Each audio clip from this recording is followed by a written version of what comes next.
Hey folks, this is Aslin Bloor from linsfood.com. Today, a quick tutorial on how to sliver your own almonds and pistachios for all sorts of toppings.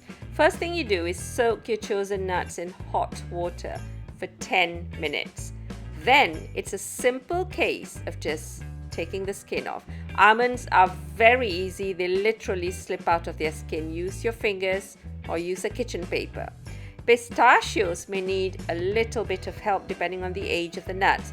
So just rub them together in a kitchen paper, and some of them would be completely stripped of their skin, like these two. And some may need a little bit of help. So use your clean nails and just peel off the skin. And there you go, a super clean, super green pistachio. Then it's a case of finding the middle line that runs through the nuts and just pulling them apart. Most of the nuts will just split open very easily.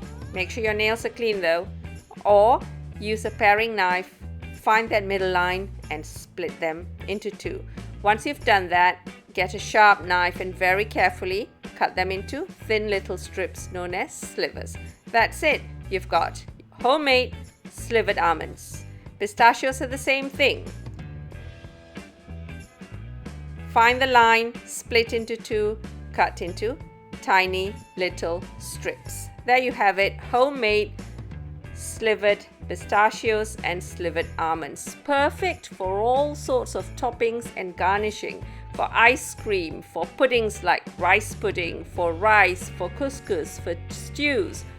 So many ways to use them. For ideas, hit that button in the top corner on linsfood.com. I'll catch you guys very soon.